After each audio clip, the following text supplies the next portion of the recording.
Hello everyone and welcome. Today we will talk about hypothetical situations. We will see what if, suppose, in case, and how to use these words while talking about things that are likely or unlikely to happen in the future. We will see also the first and the second conditional. We will focus on usage to. How can we use this word? Let's start. Let's start with actions that are likely to happen. If a future outcome is likely to happen, you can use what if, suppose, and in case, followed by the present tense to express it.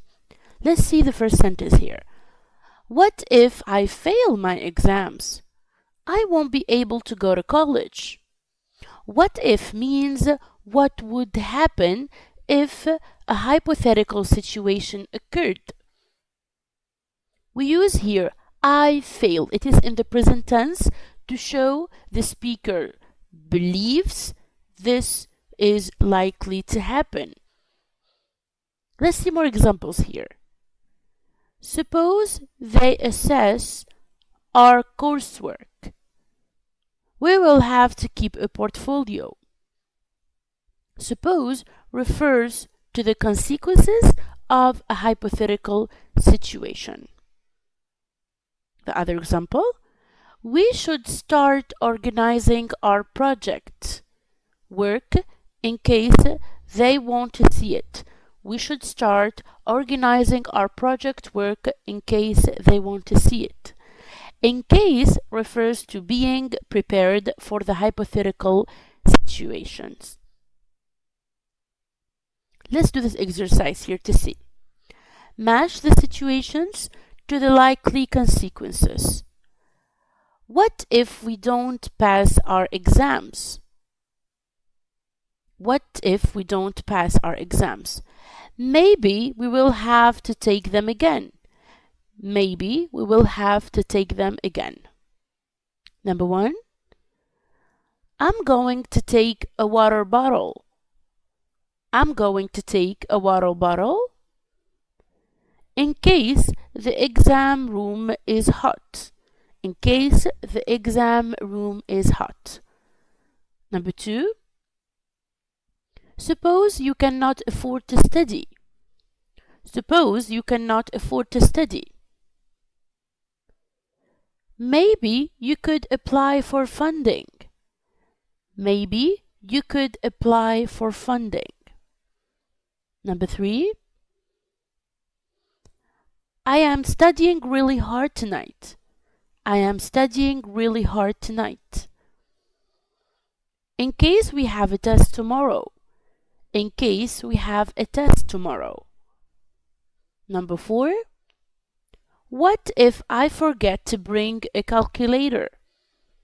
What if I forget to bring a calculator? Maybe they will have spares. Maybe they will have spares. Let's see now situations that are unlikely to happen. If a future outcome is possible but unlikely to happen, you can also use what if and suppose, followed by the past tense this time, not the present tense, to express it.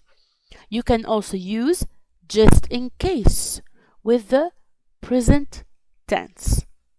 So, what if or suppose with the past, but just in case with the present tense. Let's see the sentence here. Just imagine, what if we all passed our exams with perfect scores? Just imagine, what if we all passed our exams with perfect scores? Past. Past is in the past tense. It shows the speaker thinks this is unlikely to happen. So if it is likely to happen, we can use the present simple here. If it is unlikely to happen, we use the past simple here. Let's see more examples here with unlikely to happen. Suppose I got caught cheating. my parents would be furious. They would be very, very angry. Suppose I got caught cheating, my parents would be furious. Suppose and supposing are interchangeable in this context. So you can say suppose or you can say supposing. And of course, we use the past after it. Yeah, I got caught. The next example, you should apply for a job just in case you fail your exams. Just in case. Just is added to in case to talk about preparation for a situation that is less likely. We use here fail. The verb remains in the present tense after just in case. Okay? Not like what if and not like suppose or supposing. Let's mark whether the outcomes are likely or unlikely to happen. I've studied hard. I'm buying champagne in case I pass all my exams. I've studied hard. I'm buying champagne in case I pass my exams. We have in case plus the present tense, so it is likely to happen. Number 1. What if she notices that I've copied the essay from the internet? What if she notices that I've copied the essay from the internet? Likely to happen. We have what if plus the present tense. Number 2. Suppose I won the lottery. I could afford to study abroad. Suppose I won the lottery, I could afford to study abroad. Suppose plus I won, the past, so it is unlikely to happen. Number 3. Suppose I write 3 good essays. That will be enough. Suppose I write 3 good essays. That will be enough. Suppose plus I write, the present simple, so it is likely to happen. Number 4. What if I studied for 14 hours every day from now on? What if I studied for 14 hours every day from now on? Unlikely to happen. Number 5. Suppose the examiner asks my name in French. What should I say? Suppose the examiner asks my name in French. What should I say? We have suppose plus asks in the present simple, so it is likely to happen. Number 6. I'm taking 10 pencils to the exam just in case none break. I'm taking 10 pencils to the exam just in case 9 break. We have just in case plus the present. So it is unlikely to happen. Number 7. It's supposed to stop raining, but I'll bring an umbrella in case it doesn't. It's supposed to stop raining, but I'll bring an umbrella in case it doesn't. It is likely to happen. Number 8. What if I misunderstood all the questions? That would be a disaster. What if I misunderstood all the questions? That would be a disaster. We have what if plus misunderstood, which is in the past simple, so it is unlikely to happen situation. Let's see now the first and second conditionals. With the first conditional, you can use it to talk about realistic future results if a realistic condition is fulfilled. If you study really hard this year, you will pass your university exams. If plus the present simple, and in the second clause we have will plus the infinitive. So we're talking about a realistic future result if a realistic condition is fulfilled. We move to the second conditional. You can use the second conditional to predict future results if an unlikely condition is fulfilled. To predict future results if an unlikely condition is fulfilled. If you went to fewer parties, you would get better results. If you went to fewer parties, you would get better results. We have if plus the past simple here. And the second clause, would plus infinitive. Let's read the text and answer the questions. Memorizing is not learning. Why are you trying to remember dozens of facts, figures, and quotations? The only reason is so that you can use them in the 12 terrifyingly stressful 3 hours exams that will be the only proof of how much you have learned over the academic year. Suppose it didn't have to be this way. What if you had continuous assessment throughout the year that showed what you can do with the knowledge, rather than how much you can cram into your memory? This can happen if you write to the head of your academic department and urge them to consider 21st century modes of assessment. Make time and write today. The first statement is, students do not need to remember information for exams. That's false. Number 1.